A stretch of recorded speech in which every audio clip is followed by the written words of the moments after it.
അസ്സലാമു അലൈക്കും. എന്തെല്ലാവരും വിശേഷം? ഇന്ന് നമ്മൾ തയ്യാറാക്കുന്നത് നല്ല രുചികരമായ സോഫ്റ്റുള്ളൊരു ഉണ്ണിയപ്പമാണ്. അപ്പോൾ ഇതെങ്ങനെ തയ്യാറാക്കുന്നതെന്ന് നമ്മളിവിടെ കാണിക്കാം. അപ്പോൾ നമുക്ക് ഉണ്ണിയപ്പത്തിലേക്ക് ആവശ്യമുള്ള സാധനങ്ങൾ എന്തൊക്കെയെന്ന് നോക്കിയാലോ. അതിനായി ഒരു നാഴി പച്ചരി എടുത്ത് വെള്ളത്തിലിട്ട് ഒരു 3-3.5 മണിക്കൂർ കുതിർത്താൻ വെക്കുക.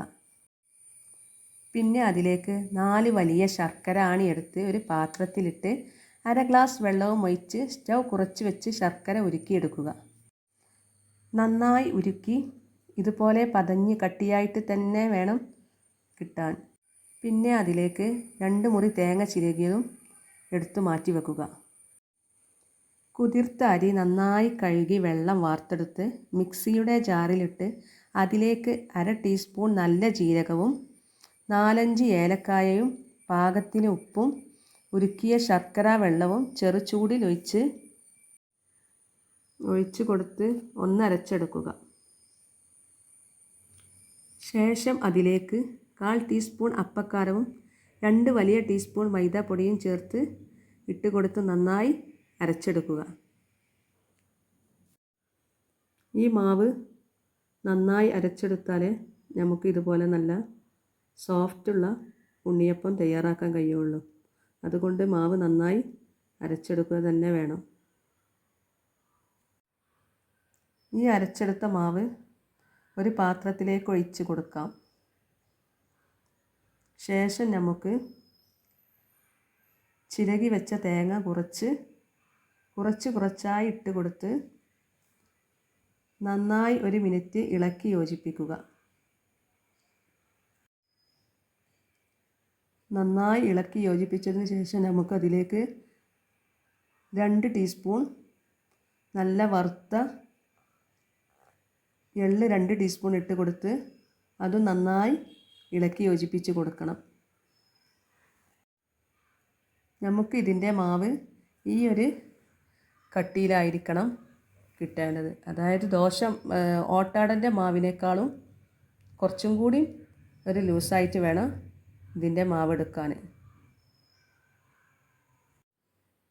നമുക്ക് ഈ മാവ് ഇവിടെ റെഡിയായാൽ അപ്പോൾ തന്നെ അപ്പം ചുടാം. അല്ലാതെ കുറച്ച് സമയം മാറ്റി വെക്കുന്നൊന്നുമില്ല. എന്നാൽ തന്നെ നല്ല ഉഷാറായിട്ട് അപ്പം കിട്ടുന്നതാണ്. പിന്നെ അപ്പച്ചട്ടി സ്റ്റൗവിൽ വെച്ച് നന്നായി ചൂടായതിന് ശേഷം വെളിച്ചെണ്ണ ഒഴിക്കുക. വെളിച്ചെണ്ണ കുഴി നിറയെ ഒഴിച്ച് കൊടുക്കണം. വെളിച്ചെണ്ണ ഒഴിച്ച് കൊടുത്താൽ നന്നായി ചൂടായതിന് ശേഷം മാത്രമേ നമ്മുടെ മാവ് അതിലേക്ക് ഒഴിച്ച് കൊടുക്കാൻ പാടുള്ളൂ. ചിലർ ഈ മാവിലേക്ക് തേങ്ങാക്കുത്ത് ഉപയോഗിക്കുന്നത് കാണാം. തേങ്ങ ചെറുതായിട്ടരിഞ്ഞ് നെയ്യിൽ വറുത്തെടുത്ത്. പക്ഷേ നമ്മൾ അതിന് പകരം നന്നായി തേങ്ങയാണ് ഇട്ട് കൊടുക്കുന്നത്. എന്നാലും നല്ല ടേസ്റ്റായിരിക്കും. ഇങ്ങനെ ചെയ്ത് നോക്കുകൊണ്ട് നല്ല ടേസ്റ്റ് ഉണ്ടാവുന്നതാണ്. അപ്പോൾ നമുക്ക് എണ്ണ ചൂടായതിന് ശേഷം കുറച്ചായിട്ട് ഓരോ കുഴിയിലും മാവ് ഒഴിച്ച് കൊടുക്കാവുന്നതാണ്. അങ്ങനെ എല്ലാ കുഴിയിലും ഒഴിച്ച് ഒരു 2 മിനിറ്റിന് ശേഷം ഇതൊന്ന് വെന്ത് കഴിഞ്ഞാൽ മറിച്ചിട്ട് കൊടുക്കാവുന്നതാണ്. സ്റ്റൗ കൂട്ടി വെച്ച് തന്നെ ഈ അപ്പം ചുടാവുന്നതാണ്. സ്റ്റൗ കുറച്ച് വെക്കരുത്. അപ്പോൾ എല്ലാ ഭാഗവും വേവാൻ പ്രയാസമായിരിക്കും. നമുക്കിത് ഒന്നായി വന്നാൽ മറിച്ചിട്ട് കൊടുക്കാം. അതിന് ശേഷം ഇത് വെന്ത് കഴിഞ്ഞാൽ നമുക്കിത് ഓരോന്നായി കോരിയെടുക്കാം. അധികം കളർ മാറാതെ തന്നെ പെട്ടെന്ന് കോരിയെടുക്കാവുന്നതാണ്. നമുക്ക് നല്ല ഉഷാറായിട്ടുള്ള നല്ല രുചികരമായ ഉണ്ണിയപ്പം ഇവിടെ റെഡിയായിട്ടുണ്ട്. അപ്പോൾ നിങ്ങളും ഇതുപോലെയൊക്കെ ഒന്ന് ട്രൈ ചെയ്ത് നോക്കൂ.